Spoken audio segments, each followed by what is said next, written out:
بالله من شرور أنفسنا ومن سيئات أعمالنا من يهد الله فلا مضل له ومن يضلل فلا هادي له ونشهد أن لا إله إلا الله وأن محمدا عبده ورسوله صلى الله عليه وعلى آله وسلم أرسله بالحق بشيرا ونذيرا وداعيا إلى الله بإذنه وسراجا منيرا فقد قال الله تعالى في كلامه المجيد والفرقان الحميد أعوذ بالله من الشيطان الرجيم بسم الله الرحمن الرحيم ومن أحسن قولا ممن دعا إلى الله وعمل صالحا وقال إنني من المسلمين صدق الله العلي العظيم وصدق رسوله النبي الحبيب الكريم إن الله وملائكته يصلون على النبي يا أيها الذين آمنوا صلوا عليه وسلموا تسليما اللهم صل على سيدنا مولانا محمد وعلى سيدنا مولانا الدنيا मोड़ सकते अपना एक दिन तक बोला सबाय আমাকে ভুলে যাবে নবী গো আপনি ভুলিবেন না আল্লাহুম্মা সাল্লি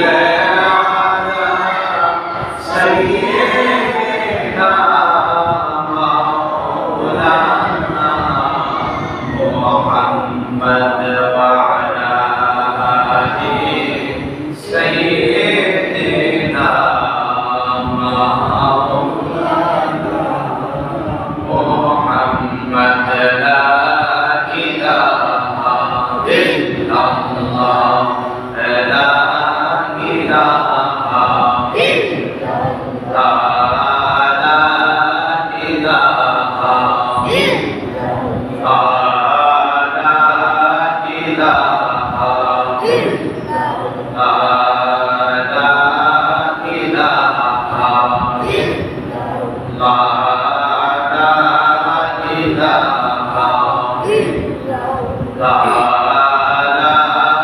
إلا الله لا إله إلا الله إلا الله محمد মুহাম্মাদুর রাসূলুল্লাহ সাল্লাল্লাহু আলাইহি ওয়াসাল্লাম আল্লাহুম্মা সাল্লি ওয়া সাল্লিম ওয়া বারিক আলাইহি। সকলে বলি আলহামদুলিল্লাহ। পবিত্র শাওয়ালের চাঁদে চতুর্থ জুমায় আল্লাহ পাক আমাদেরকে সমাজ থেকে যাচাই বাছাই করে আজ পবিত্র জুমার দিন আল্লাহর ঘর মসজিদের মধ্যে আমাদেরকে আসার বসার তৌফিক দান করেছেন। ওই মাহমুদের দরবার, ওই মাসুদের দরবারে শুকরিয়া আদায় করি আলহামদুলিল্লাহ। আলহামদুলিল্লাহ। যে নবীজির উসিলায় আল্লাহ তাআলা আমাদেরকে অপরন্ত নিয়ামত দান করেছেন, যেই নবীজির খাতিরে আল্লাহ তাআলা আমাদেরকে অনেক ihsan করেছেন, দয়া করেছেন। ওই রাসূল করিম সাল্লাল্লাহু আলাইহি ওয়াসাল্লাম নূরানি বদন মুবারকে লাখো কোটি দুরূদ আর সালাম প্রেরণ করছি। আল্লাহ পাক কবুল আর মঞ্জুর করুন। আমিন। সম্মানিত হাজিরিন, এই পৃথিবীতে আমরা জন্মগ্রহণ করেছি। যত জীব আছে, যেই জীবের মধ্যে প্রাণ আছে, একদিন না একদিন তার মৃত্যুর স্বাদ গ্রহণ করতে হবে। দুনিয়ার সকল কাজ থেকে ফাঁকি দেওয়া যায়, আপনি বিপদ থেকে পলায়ন করতে পারবেন, কিন্তু একমাত্র শুধুমাত্র আছে মৃত্যু, যেটা থেকে মানুষ বাঁচতে চাইলেও পলায়ন করতে চাইলেও কখনো সম্ভব। এটাই সত্য, এতে কোনো মিথ্যা নাই, এতে কোনো সন্দেহ করার কোনো অবকাশ। দুনিয়াতে আসছি, দুনিয়া থেকে আমাকে চলে যেতে হবে। তবে মানুষ মৃত্যুবরণ করে, মৃত্যুর মাধ্যমে মানুষ এই জগৎ থেকে আরেকটা জগতে পরিবর্তন করে। যেহেতু এই জগৎ থেকে মানুষ হয়ে যায়, মরণটা হয় দুই ধরনের। মরণটা হয় দুই ধরনের। একটা মরণ আছে, বান্দা দুনিয়া থেকে চলে গিয়েছে, পৃথিবী যতদিন আছে কিয়ামত পর্যন্ত তার নাম এই জমিনের মধ্যে অমর হয়ে থাকবে। সুবহানাল্লাহ। যেমন আবু বকর সিদ্দিক রাদিয়াল্লাহু তাআলা, হযরত উমর রাদিয়াল্লাহু তাআলা, সাহাবায়ে আজমাইন আজ থেকে 1000 বছর আগে এই পৃথিবীর মায়া ত্যাগ করেছে। এখনো তাদের নাম মানুষ শ্রদ্ধার সাথে, ভক্তির সাথে স্মরণ করে কি করে। হযরত শাহজালাল ইয়ামানি রাহমাতুল্লাহ আলাইহি, হযরত শাহবারান বাংলার জমিনে 360 আম্বিয়া, অনেকে অনেক জায়গায় শুয়ে আছে, তাদের নাম মানুষ এখনো শ্রদ্ধা করে স্মরণ করে। তাই একটা মৃত্যু আছে, যেই মৃত্যুটা মানুষ এটা থেকে পলায়ন করতে পারবে না, কিন্তু এটা দুনিয়া থেকে সে চলে যায়, কিন্তু তার নামটা এই জমিনের মধ্যে চলমান থাকে। সুবহানাল্লাহ। নবীর যুগে আবু জাহেল ছিল না, এর নাম কি কেউ ভালোবাসা নেই? আবু জাহেলের কবর জিয়ারত করতে শুনছেন, উতবা সাইবার কবর জিয়ারত করতে শুনছেন, শুনেন না, কিন্তু শাহজালালের দরবারে যান, সন্ধ্যা থেকে রাত্রি অবধি পর্যন্ত যখন যাইবেন তখন দেখবেন মানুষ তার কবরের পাশে দাঁড়ায় তাকে স্মরণ করতেছে। ঠিক না? তাহলে এটাকে বলা হয়েছে যে এমন জীবন তুমি করিবে গঠন, মরণে হাসিবে তুমি। আর আরেকটা মৃত্যু আছে, যেই মৃত্যুর সাথে সাথে দুনিয়া অনেক মাখলুকাত খুশি হয়। যেই মুখে মারা গেছে, এলাকাটা শান্তি হয়েছে, সমাজটা শান্তি হয়েছে, তাকে কবরে রেখে দেওয়া হয়, কিন্তু কিছুদিন পর তার নাম আর স্মরণ করে।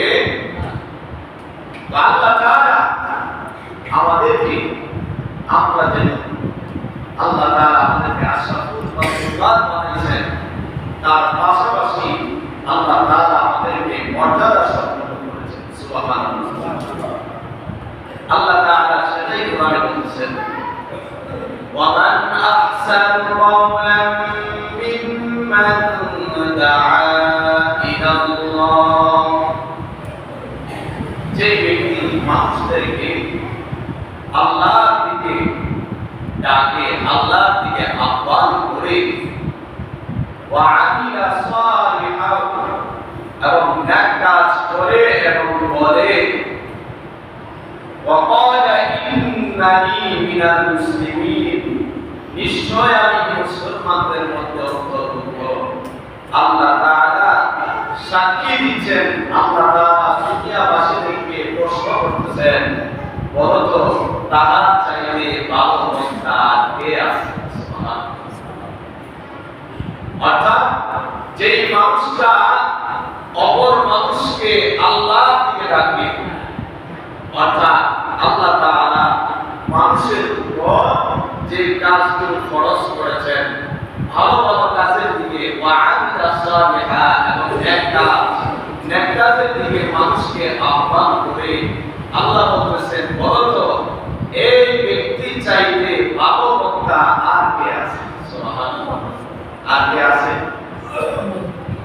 এই আয়াত কারিমা আল্লাহ তাআলা অন্য জায়গায় বলতেছেন, কুনতুম খায়রা উম্মাতিন উখরিজাত লিন-নাস। সুবহানাল্লাহ। আমরা কি শুধু আমাদেরকে আশরাফুল মাখলুকাত বানাইছে? এটাও বানাইছে, কিন্তু উম্মতি মুহাম্মদীদেরকে আল্লাহ তাআলা আরো গুণান্বিত করেছেন। সুবহানাল্লাহ। আল্লাহ বলতেছেন, হাবিব আপনার হাতে যারা হাত দিয়েছে, দেখেন আদম নবী আল্লাহর দ্বীনের প্রতি মানুষদেরকে আহ্বান করেছে। হযরত ইব্রাহিম আলাইহিস সালাম মানুষকে মূর্তি পূজা থেকে আল্লাহর দিকে মানুষকে আহ্বান করেছেন। হযরত ইউসুফ আলাইহিস সালাম মানুষদেরকে আহ্বান করেছেন। ইসমাঈল আলাইহিস সালাম আল্লাহর দিকে মানুষদেরকে আহ্বান করেছেন। তাদের উম্মত মানুষের দিকে আহ্বান করেছে, এমন কোন নজির আছে? কিন্তু আল্লাহ তাআলা অনন্ত নবীরা শুধু তারাই আল্লাহর দিকে আহ্বান করেছে, তাদের উম্মতের দায়িত্ব ছিল না যে মানুষদেরকে ভালোর দিকে ডাকা। কিন্তু আল্লাহ তাআলা আমাদেরকে এমন একজন উম্মত বানাইছেন, আমাদের নবী শুধু আল্লাহর দিকে ডাকেন নাই, আমাদের নবীর মাধ্যমে আমরা এমন এক উম্মত হয়েছি, নবীর দায়িত্বটা উম্মতের মধ্যে বিরাজমান। সুবহানাল্লাহ। এখন দেখেন না, আলেম ওলামারা কোন দ্বীনের দায়ী মানুষদেরকে কোরআনের মধ্যে রাখে, নবীর সুন্নতের মধ্যে আহ্বান করে। এই যে আহ্বানটা করে আল্লাহ বলতেছেন, হাবিব আমি আপনার উম্মত যারা আপনার হাতে হাত দিয়েছে, আপনার দ্বীন আল ইসলামকে গ্রহণ করেছে, যখন তারা আপনার হাতের উপর হাত রেখেছে, তখন তারা আজ সাধারণ না, তাদেরকে আমি অতি সাধারণ অসাধারণ পরিচিত করব। কেন? মুরু বিল মা'রুফি ওয়া তানহাউনা বিল মা'রুফ, তা'মুরুনা বিল মা'রুফি ওয়া তানহাউনা আনিল মুনকার। কেন আমি তাদেরকে অসাধারণ করেছি? কেন আমি তাদেরকে নিয়ামতের অধিকারী করেছি? তারা একটাই কারণ, আপনার অবস্থানে আপনার উম্মতদেরকে আমি আল্লাহর পথে মানুষদেরকে আহ্বান করবে। অর্থাৎ তারা মানুষদেরকে নেক কাজের প্রতি আহ্বান করবে এবং পাপ কাজ থেকে মানুষ কিভাবে বাইচা থাকবে, বিরত থাকবে, তারা আল্লাহর পথে আল্লাহর জন্য সেই কাজ করবে।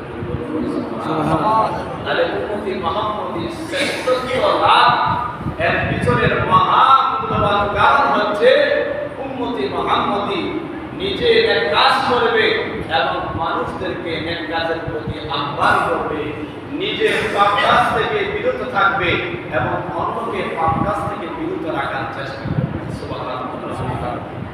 সম্মানিত হাজিরিন, তাহলে সেই দায়িত্বটা এটা কি একজনের না সকলের? এটা কি শুধু হুজুরের না সকলের? যিনি দিয়ে দায়ী, যার মধ্যে আমল আছে, যার মধ্যে ইবাদত আছে, সে যে কেউ মানুষদেরকে ভালোর পথে আহ্বান করবে, আল্লাহ তাআলা তাকে শ্রেষ্ঠত্ব দান করবেন। সুবহানাল্লাহ। হাদিসের মধ্যে আসি, আল্লাহ নবী সাল্লাল্লাহু আলাইহি ওয়াসাল্লাম বলেছেন,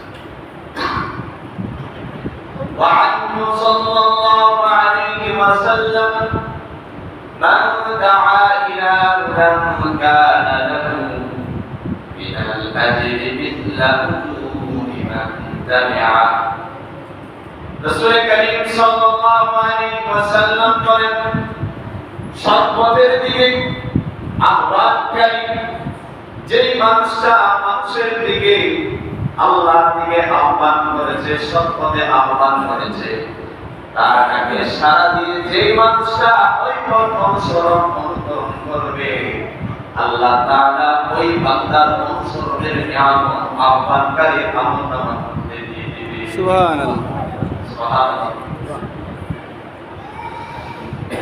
শুধু তাই নয়, ওয়া দাআ ইলা ضلالة كان عليه من الإثم مثل آثام من تبعه অর্থাৎ যে ব্যক্তি মানুষদেরকে গুমরাহির পথে রাখবে, দাওয়াত দুই ধরনের হয়, একটা হচ্ছে সৎ পথের, আরেকটা হচ্ছে অসৎ পথের। যে মানুষ মানুষকে সৎ পথে রাখবে, মানুষকে সৎ পরামর্শ দিবে, ভালো কাজের দিকে আহ্বান করে, আল্লাহ হাবিব বলেন, আপনি ওনাকে দাওয়াত দিচ্ছেন, আপনি কাজটা করেন, এটা পুণ্যের কাজ, আপনি আমল করেছে, আমল করার কারণে যে নেক হয়েছে, আল্লাহ আপনি তাকে বুঝাইছেন, দাওয়াত দিয়েছেন, তার আমল নামা থেকে আল্লাহ আপনাকে দান করবে। সুবহানাল্লাহ। এতে এই ব্যক্তির আমল হবে না। সুবহানাল্লাহ। আর আপনি ওনাকে জানার দিকে আহ্বান করেছেন, গুনার দিকে আহ্বান করেছেন, সুদ ঘুষের দিকে আহ্বান করেছেন, মদ জুয়ার দিকে আহ্বান করেছেন, আপনি তাকে ডাইকা দিয়েছেন, সে সেটা আমল করেছে, এই আমলের তো একটা পাপ আছে, আসলে নাই, সেই পাপ আপনার আমল নামার মধ্যে আসে। শুধু তাই নয়, আল্লাহ হাবিব সাল্লাল্লাহু আলাইহি ওয়াসাল্লাম বলেন, মান রাআ মিনকুম মুনকারান ফালইউগাইয়িরহু বিয়াদিহি। এটা হচ্ছে ঈমানি আলোচনা। আমি ঈমানদার দাবি করছি, কিন্তু এখন আমাদের ঈমানের এমন অবস্থা হয়েছে, চোখের সামনে পাপ কাজ সমাজের মধ্যে প্রতিষ্ঠিত, কিন্তু আমরা দেখেও না দেখার মান, দেখেও না দেখা কি মান। আল্লাহ হাবিব বলতেছেন, তুমি যদি ঈমান ওয়ালা হও, তুমি যদি মুত্তাকি পরহেজগার হও, আল্লাহকে ভয় করো, আল্লাহ হাবিব বলতেছেন, মান রাআ মিনকুম মুনকারান ফালইউগাইয়িরহু বিয়াদিহি। যদি তুমি দেখো তোমার সমাজের মধ্যে পাপ কাজ প্রতিষ্ঠিত, অন্যায় প্রতিষ্ঠিত, গুনাহের কাজ সমাজে প্রচলিত, আল্লাহ হাবিব বলেন, তুমি সেই জায়গায় হাত দ্বারা বাধা প্রদান, কি দ্বারা বাধা প্রদান করো? হাত দ্বারা বাধা প্রদান। فإن لم يستطع فبلسانه। যদি তোমার সেই সামর্থ্য না থাকে, হাত দিয়ে বাধা দেওয়ার যদি আমার সামর্থ্য না থাকে, তাহলে তুমি তোমার মুখ দ্বারা বাধা দাও। فإن لم يستطع فبلسانه فإن لم يستطع فبقلبه। তারপরে যদি তোমার মুখ দিয়ে তুমি বাধা না দেওয়ার যদি সক্ষম হও, তাহলে তুমি তাকে তোমার অন্তর থেকে তাকে ঘৃণা করো, তার ওই কাজটাকে ঘৃণা করো। ফাযালিকা আযআফু ঈমান। আর সেই কাজটা হবে ঈমানের সর্বনিম্ন স্তর। এখন আসেন, এখন বলবেন যে হুজুর, এখন হাদিসে আছে, যদি আমার সামর্থ্য না থাকে, আমি তাকে অন্তর থেকে ঘৃণা করি, তাইলে তো আমার ঈমান আছে এবং আমি ঈমান কাজটা করলাম। দেখেন, শেষ জামানার মধ্যে আমরা চলে আসছি, শেষ জামানার মধ্যে চলে আসছি, কিন্তু অধিকাংশের ক্ষেত্রে আমরা এই সর্বনিম্ন ঈমানের পরিচয় দিতে আমার সামর্থ্য নাই, আমার কি নাই, সামর্থ্য নাই, যে আমি বাধা দিতে পারতেছি না, যে আমার সামর্থ্য নাই। কিন্তু নিজের বেলায় তো ঈমানের সর্বোচ্চ প্রসাদ, কিন্তু যখন আল্লাহ দ্বীনের প্রতি আল্লাহর ইসলামের প্রতি, নবীর ইসলামের প্রতি যখন জ্ঞান আসে, তখন আমি হিন্দুস্তানের ইমানের অংশগ্রহণ করি। দেখুন বাবা যা এমন ভাবে বিদ্ধ করেছে, আপনি কোন দিকে মুখ বন্ধ করে রাখবেন? আপনি মনে করতেছেন, দেখেন এই যে ইমানের কথাটা বলা হয়েছে, সাহাবায়ে আজমাইন নিজে মুসলমান এই কথাটা বলার সাহস পাইল না। ইসলামের প্রথম যুগে সাহাবায়ে কেরাম ইসলাম গ্রহণ করেছে, এই কথাটা সমাজের মধ্যে সর্বোচ্চ বলতে পারত না। যদি প্রকাশ করত সে ইসলাম গ্রহণ করেছে, আবু জাহেলের বাহিনী তাদের উপর নির্যাতন চালাইত। কিন্তু সাহাবায়ে কেরাম সারা বিশ্বে এখন ইসলামের ছয়লা, মুসলমানের অভাব নাই, কিন্তু এখন আল্লাহর দ্বীন কায়েমের ক্ষেত্রে আমার সাহস নাই, আমার ঈমান নাই। আল্লাহর হাবিব সাল্লাল্লাহু আলাইহি ওয়াসাল্লাম একটা উপমা দিয়েছেন। নবী সাল্লাল্লাহু আলাইহি ওয়াসাল্লাম বলেন যে আপনি যে শরিয়াত অর্থাৎ দ্বীন ইসলামের প্রতিষ্ঠার শীতলতা অবলম্বনকারী এবং গুনাহে লিপ্তগণের একটা উদাহরণ দিয়েছেন। আল্লাহর হাবিব সাল্লাল্লাহু আলাইহি ওয়াসাল্লাম বলেন, একজন ব্যক্তি নৌকা দিয়ে সমুদ্রের মধ্যে আরোহণ করলেন। সমুদ্রে যে নৌকাটার মধ্যে তারা কিছু সংখ্যক লোক এই সমুদ্রের মধ্যে নৌকা দিয়ে যখন বাহির হলো, তখন এই নৌকাটা হচ্ছে দুই তলা সিস্টেম। কয় তলা? দুই তলা সিস্টেম। উপরে এক তল আছে, নিচের মধ্যে এক তল আছে। তো স্বাভাবিকভাবে খাবার পানির প্রয়োজন হয় না, পানির প্রয়োজন হয়েছে। তো নিচতলার মানুষ যখন পানির জন্য উপরে উঠে, তো উপরের মানুষগুলা বিরক্ত হয়ে যায় যে বারবার পানির জন্য আসে, বারবার পানির জন্য আসে, তারা বিরক্ত হয়ে গেল। আপনি বলতেছেন, তখন নিচে থাকা ব্যক্তিগুলা সিদ্ধান্ত নিল, আমি যখন বারবার উপরে পানির জন্য যাই, উপরে মানুষ বিরক্ত হয়ে যায়, ঠিক আছে, তাহলে এখন থেকে আমি আর উপরে যাব না। আমি এখন কি করব? আমি যেহেতু নিচে আছি, আমার নিচেই তো পানি আছে, আমার নিচে কি আছে? পানি আছে। আমি যদি একটু ছোটা করে দিই, তাহলে তো নৌকার মধ্যে অনায়াসে পানি চলে আসে। আসে কি আসে? যেই মাত্র সেই লোকটা সিদ্ধান্ত নিল যে আমি আর উপরে যাব না, মানুষ বিরক্ত হয়ে গিয়েছে, তার এক কাজ করি, আমি আমার নিচ থেকে পানি উত্তোলন করি। যেই মাত্র লোকটা ওই পানি ছিদ্র করতে গেল, আরেকজনকে বাধা দিল যে তুমি কি করতেছো? আমি পানি তুলতেছি। পানি তুলতেছি আমার প্রয়োজনে, আমি তোমাকে বিরক্ত করবো না। আল্লাহ হাবিব বলেন, তখন মানুষগুলা এমন একটা পরিস্থিতিতে দাঁড়াইছে, বলুন তো, যদি উপরের মানুষটাকে বাধা না দেয়, এই নৌকার মধ্যে কেউ কি বাঁচবে? কেউ কি বাঁচবে? বাঁচবে না। আর যদি বাধা দেয়, সেও বাঁচবে, নৌকার মধ্যে যারা আছে সবাইও বাঁচবে। আমাদের এই পৃথিবীটা একটা নৌকার পৃথিবী। এখানে এই পৃথিবীতে আমরা সমুদ্রের মধ্যে নৌকার মতো ঘুরতেছি। আমাদের জীবনটা পাপ কাজ হচ্ছে, আমি নীরবতা পালন করছি। এই পাপের কারণে যখন আযাব দুনিয়ার বুকে যখন বর্ষিত হবে, তখন কে নেকড়ু, কে বক্কা, কে নেককার সেটা বুঝবে। গতকাল যে বৃষ্টি হয়েছে, যে নামাজ পড়ে তার বাড়ি উঠানে বৃষ্টি পানি পড়ছে, যে নামাজ পড়ে না তার বাড়ি উঠানে বৃষ্টি পড়ছে। পড়ে কি পড়ে না? হ্যাঁ, আগে যে নামাজ পড়ছে তার বাড়ি উঠানে বৃষ্টি পড়ছে। এমন ভাবে নির্যাতিত সমাজে প্রতিষ্ঠিত হয়েছে। কিছুদিন আগে এই সপ্তাহের ঘটনা, কুমিল্লাতে মাত্র একটা নাবালক মেয়ে, মাত্র 9 বছরের একটা মেয়ে ধর্ষিত হয়েছে। তাহলে পাপ কোন পর্যায়ে গিয়ে পৌঁছেছে?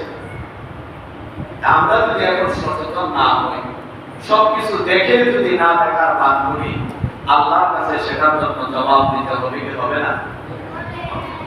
আল্লাহ আমাদেরকে পরিপূর্ণ ঈমান করা, আল্লাহ তাআলা আমাদেরকে পরিপূর্ণ মুত্তাকি বানা, আল্লাহ তাআলার সন্তুষ্টির জন্য জীবনের প্রত্যেকটি কাজ, প্রত্যেকটি মুহূর্ত আল্লাহর সন্তুষ্টির জন্য করার তৌফিক আল্লাহ আমাদেরকে দান করুন, আমরা বলি আমিন। এবং নিজেও সৎ কাজের প্রতি উৎসাহিত হই এবং অন্যকে সৎ পথে আহ্বান করার তৌফিক আল্লাহ আমাদেরকে দান করুন, আমরা বলি আমিন। আমাদের